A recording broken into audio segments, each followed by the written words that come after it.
Olá!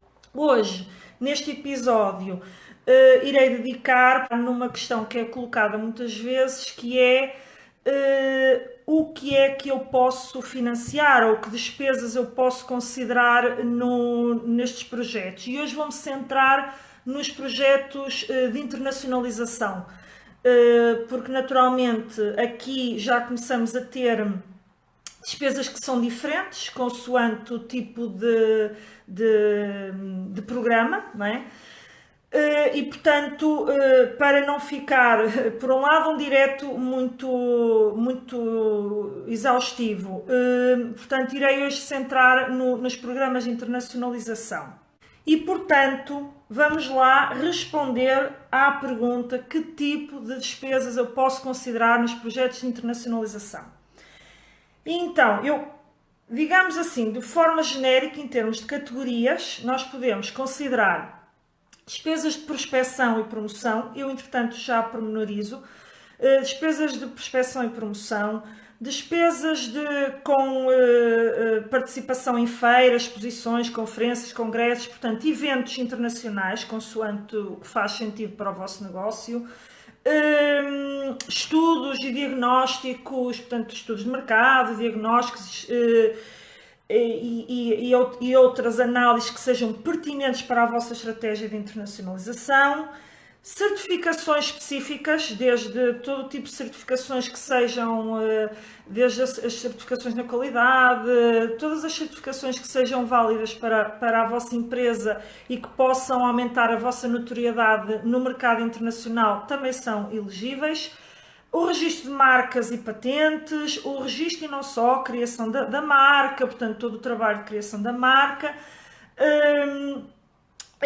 Campanhas de marketing, naturalmente, e portanto tudo que seja material promocional e desenvolvimento de campanhas, portanto sempre com o foco na internacionalização, naturalmente. Tanto a economia digital, muito importante, os investimentos relacionados com a economia digital e também contratação de técnicos que têm que ser afetos a áreas que tenham a ver com a internacionalização. Portanto, pode ser a área comercial, marketing, mas tem que ter a ver com o próprio, portanto, tem que fazer sentido no projeto que se está a considerar.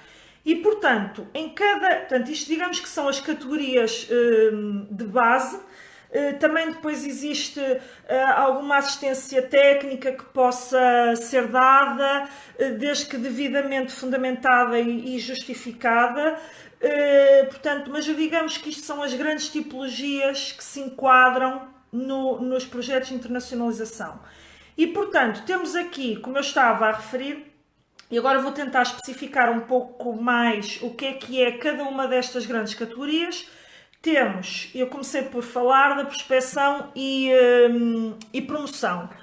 Portanto, o que é que se insere aqui na prospecção e promoção? Podem ser visitas de prospecção que são feitas aos mercados, que podem ser feitas via por exemplo, visitas a feiras, se faz sentido eventualmente a empresa até participar no futuro nessa feira, ou até eventualmente tentar já obter alguns contactos. Portanto, isto são consideradas visitas de prospecção. Visitas ao próprio mercado para conhecer melhor o mercado, identificar alguns clientes e até ter contacto com alguns potenciais clientes que possam ser feitos previamente, mas depois carecem de um contacto mais no local, portanto também é considerada uma visita de prospecção. Portanto, tudo que tem a ver com a prospecção do mercado é considerado uma visita de prospecção. E o que é financiado aqui? É basicamente a deslocação e o alojamento. Portanto, são estas duas vertentes que são aqui consideradas. Eventualmente, por exemplo, se forem feiras ou exposições ou congressos, portanto, todo esse tipo que tenham que pagar uma entrada, também é possível considerar, tanto porque faz sentido, porque ir àquela feira é necessário pagar uma entrada, portanto, apesar de não estar presente, tem que se pagar a entrada e ela também é financiada. Chama a atenção que nestas visitas de prospeção, tanto deslocações e alojamento, têm limites, portanto, em termos de valores, não é? Portanto, se for para mercados, digamos, dentro da Europa, portanto, todos os mercados abrangidos na Europa, temos um limite de 1.500 euros por visita. E 3.000 para fora da Europa. Pronto. Portanto, tem que terem atenção, portanto, tem que, ao fazer o vosso plano de investimentos, tem que ter noção de que é evidente que podem lá colocar mais, mas isto depois vai ser, eles só vão financiar até este limite. Outra situação que é enquadrável na prospecção e promoção, aquilo que nós chamamos as missões inversas, ou seja, trazer cá o cliente.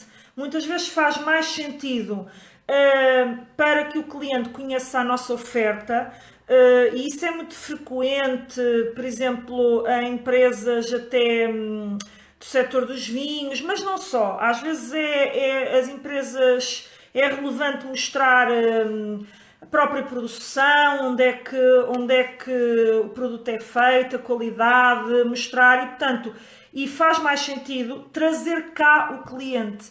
E em vez de, portanto, ir-se lá só fazer um contacto à distância e não se conseguir, porque é impossível muitas vezes levar todos os produtos connosco, não é? E, portanto, trazem cá os clientes. São as chamadas missões inversas. Podem ser trazidos em conjunto, podem ser trazidos individualmente, se fizer sentido, se for um grande cliente ou um grande potencial cliente.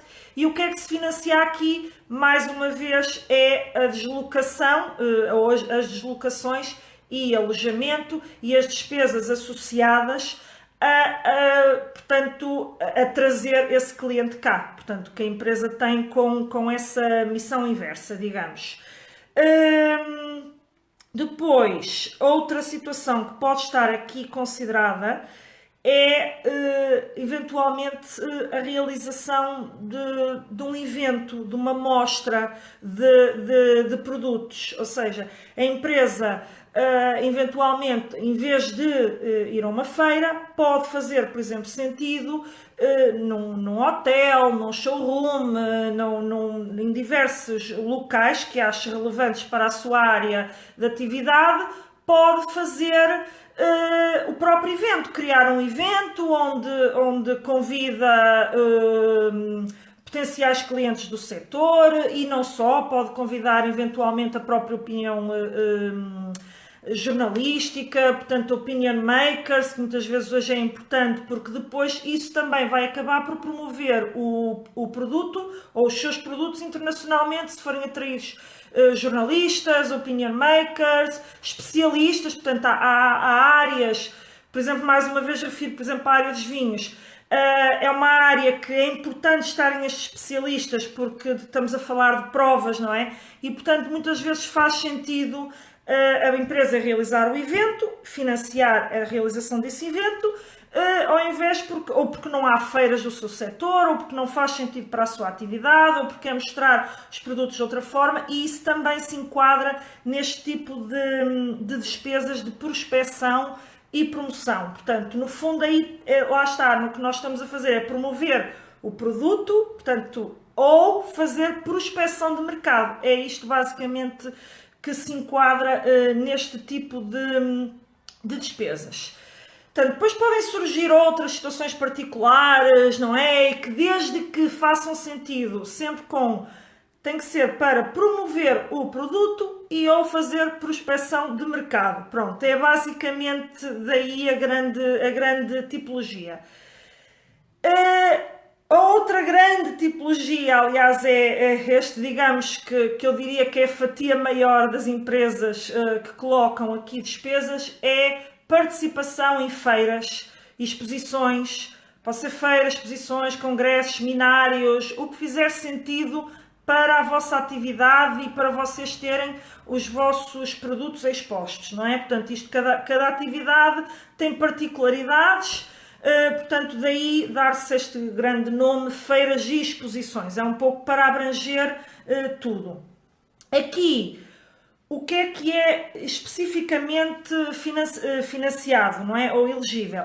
É todos os custos que estejam subjacentes à instalação dos stands, não é? Portanto, a instalação, montagem, a decoração, muitas vezes até o próprio design do layout que vai ter o stand também é elegível. Portanto, tudo que tem a ver com a instalação e montagem do stand na feira é elegível. Pronto.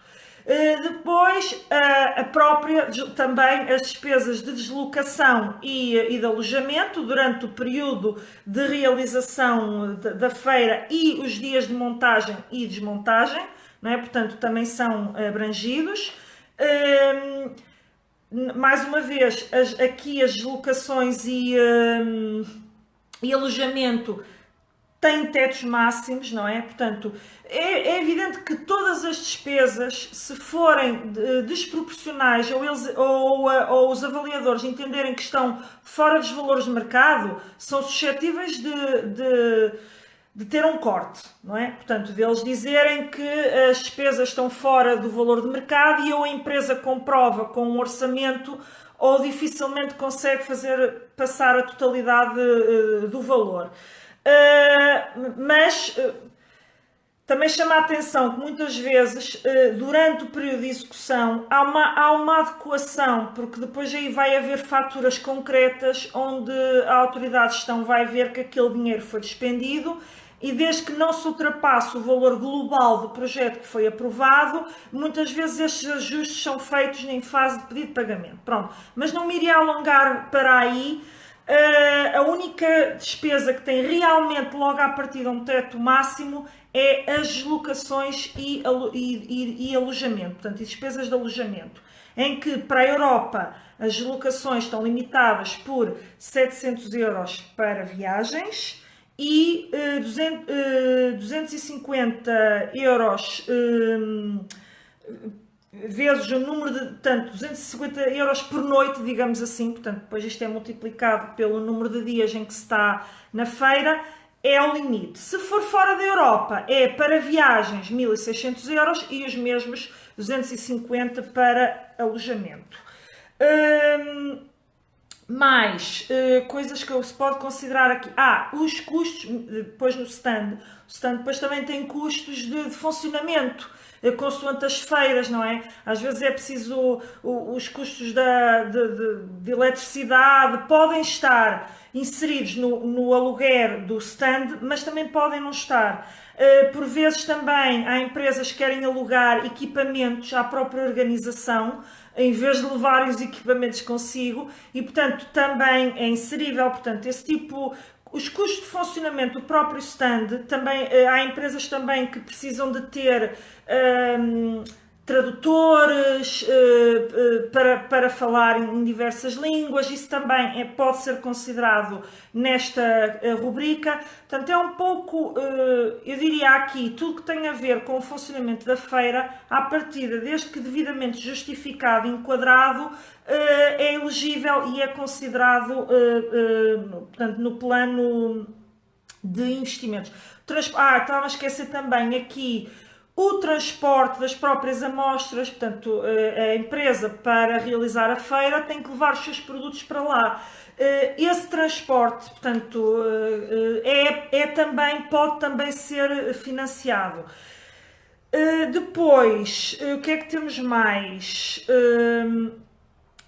As campanhas de marketing e tudo que tenha a ver com material publicitário também é enquadrável, ou seja, campanhas de marketing, nós podemos ter campanhas por si só, uma campanha televisiva, portanto, as campanhas puras, não é? Portanto, sei lá, uma campanha numa revista, num jornal, o que fizer sentido, portanto, aquela publicidade que é feita, que é paga, não é? Portanto, para se utilizar um determinado local onde se coloca a publicidade, portanto, digamos que isso serão campanhas. Mas depois também temos aquele material promocional que é feito pela própria empresa. Brochuras, vídeos, sei lá, hoje em dia há tanta coisa que se insere na publicidade que não iria estar aqui exaustivamente a dizer todas as formas publicitárias, mas tudo que for considerado publicidade,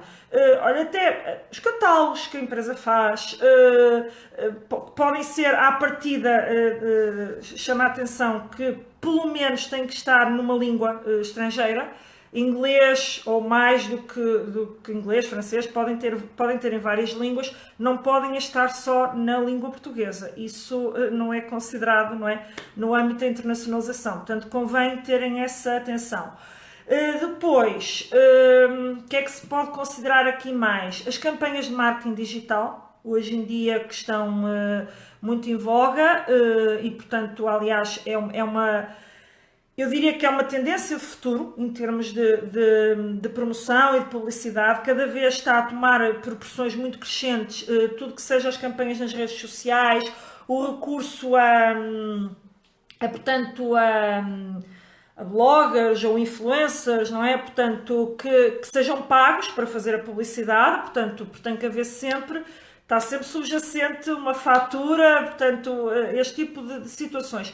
E notem bem, estas despesas de publicidade, todas as campanhas que são feitas, sejam elas no meio digital, sejam elas nos meios tradicionais, têm que, para além de haver a fatura, a empresa tem que ter um arquivo, nem que seja, digamos, um arquivo digital, no caso, por exemplo, do digital, onde guarde todas as campanhas que fez e que foram financiadas, porque eles depois pedem essa comprovação. Portanto, não basta haver uma fatura, portanto, tem que haver a fatura e depois a comprovação de que se realizou portanto, a campanha.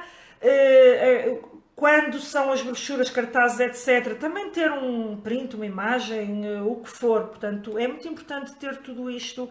Portanto, também é uma dúvida muito frequente, mas aqui eu diria que é já na fase de acompanhamento do projeto, depois de ser aprovado, são dúvidas muito frequentes. As empresas perguntam o que é que eu tenho que ter documentado, tudo isso que eu tenho. Se por acaso tiveres também estas dúvidas, coloca, e eu posso também fazer uma live, um vídeo, onde falo um pouco sobre digamos, o acompanhamento, o pós.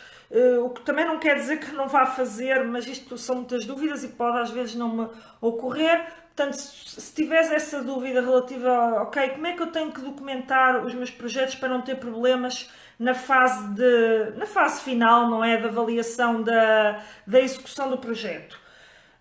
Outra situação que falei há pouco, as marcas e patentes, portanto, a tipologia marcas e patentes. Aqui nós podemos ter, desde a criação da própria marca, que engloba, por exemplo, a criação de uma nova imagem gráfica, o logotipo e toda a imagem gráfica associada à empresa, portanto, tudo que esteja associado à criação da marca e também registro de patentes, se fizer sentido, é inserido nesta tipologia e é considerado elegível também no âmbito da internacionalização.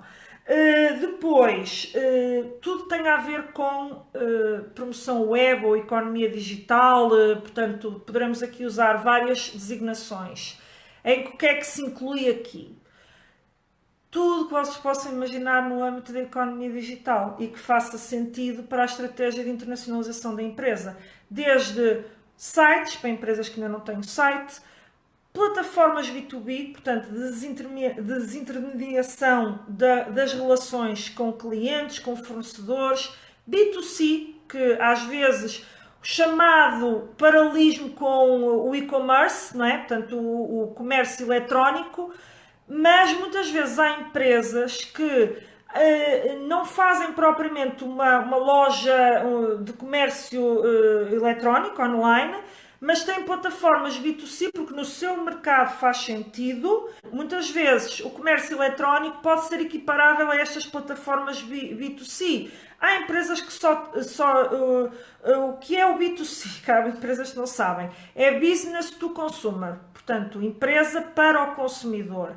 O B2B é business to business, ou seja, empresa para empresa. Pronto, porque às vezes estes termos nós usamos já de forma muito recorrente, mas há quem não esteja familiarizado com eles. E, portanto, há muitas formas de desintermediação. Portanto, tudo que tenha a ver com alteração de modelos de negócio, alteração ou não é preciso mudar radicalmente o modelo de negócio, pode ser incorporação no modelo de negócio que já tem de uma vertente que tenha a ver com a economia digital e com o digital. Isto não só é elegível e é possível colocar todas as despesas que sejam subjacentes a isso, como isto também contribui para valorizar o projeto. Portanto, há uma linha de orientação que tem valorizado, no fundo, esta desintermediação e alteração dos modelos de negócio para estas formas mais digitais, porque é uma tendência de futuro e, portanto, a ideia é que as empresas se tornem mais competitivas e, portanto, está-se a valorizar isso nos projetos. E, portanto, tudo tem a ver com, no fundo, o que a empresa precisa fazer para estar na economia digital é financiável. E aqui há muita coisa. Criação de apps, há empresas que no seu negócio faz sentido estar numa plataforma, enfim, porque é uma plataforma muito conhecida no mercado, tem uma taxa de entrada nessa plataforma. Essa taxa de entrada é elegível. As apps, se fizer sentido, portanto, os Google Ads, portanto, a publicidade nas redes sociais, Facebook, Instagram. Portanto, atenção que esta publicidade nas redes tem que estar sobre a forma, porque eles não financiam despesas operacionais. Digamos, eu a partir de agora, todos os meses, vou ter pagar um X às redes sociais para ter campanhas, as chamadas campanhas patrocinadas, pagas, campanhas pagas. Isso não é elegível. O que é elegível é, por exemplo, se a empresa quiser fazer uma campanha específica de lançamento de um produto, uma coleção, o que for, o que fizer sentido no vosso negócio, essa campanha é elegível.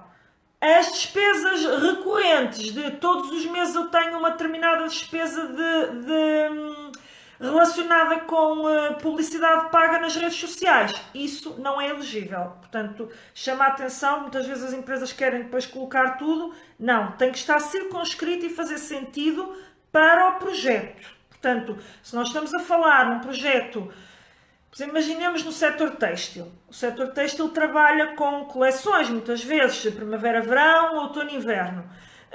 Pode financiar, em particular, o lançamento da coleção e todos os custos inerentes à própria preparação da campanha e pagar a designers para toda essa preparação da campanha, pagar até o apoio, porque muitas vezes as empresas não têm internamente o apoio externo de colocar a campanha nas redes sociais e, portanto, todo esse, hoje em dia, há serviços de assistência de marketing digital só para isso, que se dedicam a isso e, portanto, isso também é financiado, mas sempre circunscrito, por exemplo, à campanha de lançamento da coleção outono-inverno. Portanto, isto agora depende do que faz sentido para a empresa. Pode ser o lançamento de um produto específico, pode ser o lançamento de uma coleção, pode ser uma campanha específica que estão a fazer, mas circunscrita, tem um horizonte temporal, início e fim. Portanto, agora, aquela despesa corrente que se tem todos os meses com marketing, isso não é elegível. Chamo a atenção para isto porque é muitas vezes uma dúvida muito frequente e que depois as empresas são surpreendidas porque eles não pagam, porque aquilo é considerado uma despesa operacional e é uma chatice depois já em fase de execução do projeto. Portanto, alerto mesmo para isto das despesas promocionais. Depois, como eu vos falei, nas grandes tipologias, estudos e diagnósticos, eu já falei lá atrás que tudo que possa englobar estudos de mercado, por exemplo, eu gostava de ir para um mercado, mas eu não sei muito sobre este mercado. Eu preciso, antes de pensar nisso, posso eventualmente incluir uma visita de prospecção, quero ir ao mercado, mas quero também ter um estudo de mercado devidamente feito, pode ser financiado. Se fizer sentido até já participar numa feira nesse mercado, ok, não invalida que se tenha o estudo e, portanto, isto é também elegível. Outras situações, por exemplo, no âmbito do marketing, por exemplo, pode fazer sentido para a empresa fazer um levantamento de um diagnóstico ou fazer um trabalho, digamos, de planeamento de marketing que queira ver, portanto, que queira contratar fora ou uma entidade externa e também pode ser considerado aqui, desde que faça sentido. Pode ser uma empresa que ainda não tem uma estratégia muito bem definida, quer saber para onde ir, não sabe ainda muito bem os mercados para onde se há de dirigir e, portanto, tudo isto pode ser contratado em entidades externas e é, portanto, também elegível.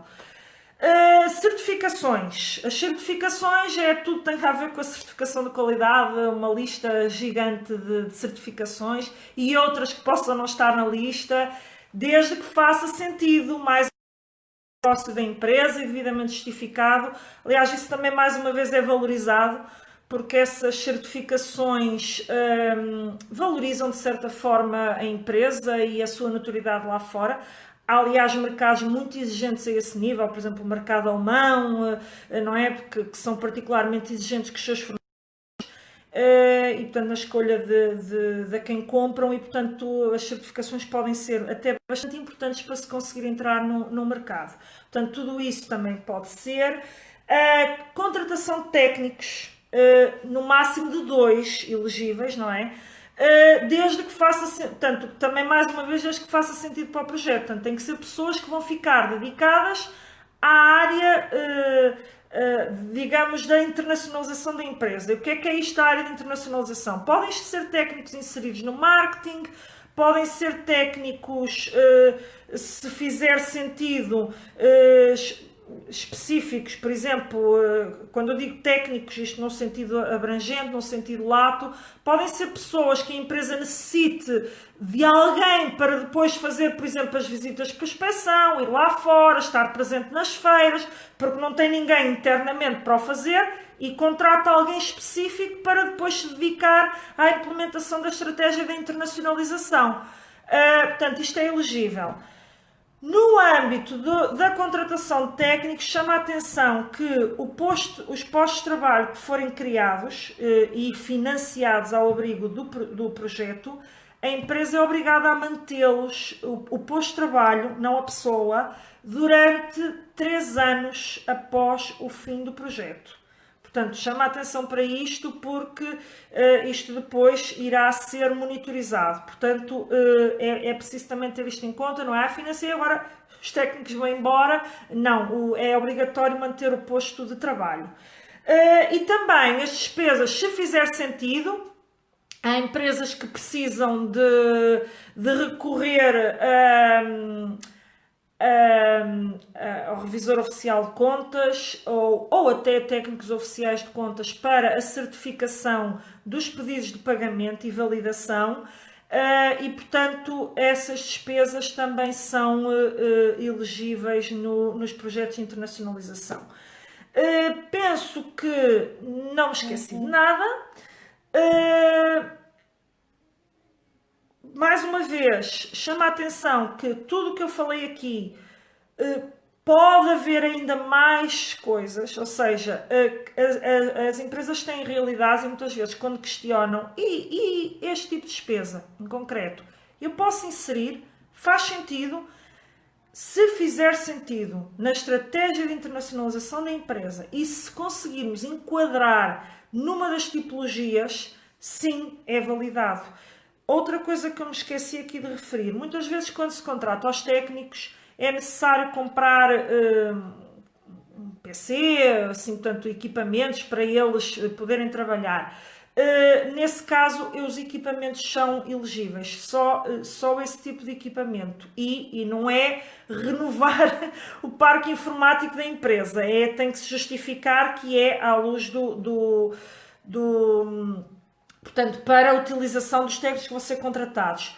Outra situação que também não mencionei e que é muitas vezes questionada. Por exemplo, se uma empresa necessitar, se toda a sua campanha de divulgação estiver assente, por exemplo, no digital, e a empresa quiser ter na feira ou nas feiras em que participar, por exemplo, tablets, ecrãs para a empresa divulgar as suas campanhas que estão online ou no digital, ou até, por exemplo, se quiser que haja uma interação do próprio cliente com aquilo que são as apps criadas, ou o seu site, a sua tecnologia B2B, as suas plataformas, e portanto, este tipo de interação é importante.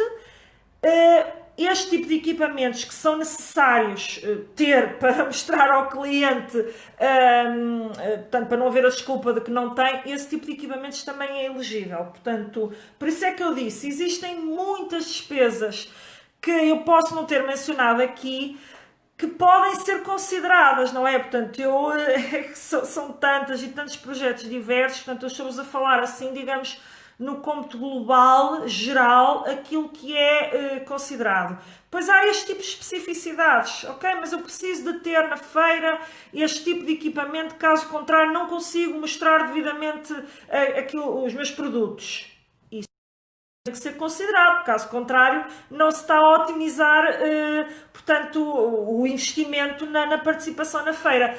Pronto, e portanto tudo isto depois é no momento que se faz um mapa de investimentos e se justifica os investimentos, é isso o exercício que se tem que fazer e que os promotores têm que fazer, de ok, isto faz sentido para a minha empresa e portanto eu tenho que fundamentar isto muito bem para que o técnico que vai avaliar diga ok, isto faz sentido e portanto eu vou considerar. Pronto, basicamente a dinâmica que existe desde que enquadrar nestas tipologias. Como eu falei, por exemplo, se puserem lá uma máquina da área produtiva, está totalmente desenquadrada, não se enquadra em nenhuma destas tipologias e, portanto, está fora.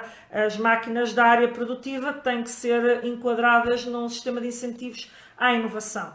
Se virem isto, coloquem comentários, façam like na minha página, e até se quiserem seguir para serem notificados pelas minhas lives também podem colocar, não é? Fazer o seguir. Pronto, para terem acesso e serem notificados por estes vídeos. E pronto, e é isto por hoje. Na próxima terça-feira eu estarei aqui um bocadinho dentro desta temática do que é que posso financiar, mas com o sistema de incentivos à qualificação. A qualificação para mim, é evidente que a internacionalização é muito importante, mas a qualificação eu acho que tem sido um menino pobre. O último concurso, devo-vos dizer que as notas já subiram bastante, mas pronto, eu acho muito interessante porque aí consegue-se pôr muita coisa. Na terça-feira vou-vos falar tanto do que é que se pode financiar no qualificação. Até lá, coloquem as vossas dúvidas, que muitas vezes são muitas. Se não quiserem pôr nos comentários, porque, enfim, não querem partilhar, que tenham algum projeto e alguma ideia que gostavam de eventualmente tentar financiar, façam-no no chat, não precisam de fazer publicamente, digamos, porque o comentário acaba por ser uma coisa pública. Se quiserem, coloquem no chat que eu tento vos esclarecer. Se não conseguir esclarecer tudo lá, eu esclareço depois num próximo vídeo, sem eventualmente indicar o vosso nome. Portanto, há muitas vezes esta questão. Os empreendedores, empresários não gostam, pronto, de revelar que têm alguma ideia e alguma dúvida e têm algumas reservas em dizer que têm estas dúvidas. É normal, tudo isso é perfeitamente normal. Portanto, coloquem no chat, no comentário, como quiserem. As dúvidas são importantes exatamente também para dar aqui esta dinâmica. Estou aqui para vos esclarecer as vossas dúvidas. Está bem? Pronto, até terça-feira. E pronto, tenham um bom resto de semana e um bom fim de semana e vão acompanhando aí o que vai acontecendo. Que ainda não é muito, mas vai surgir. Deus, até terça.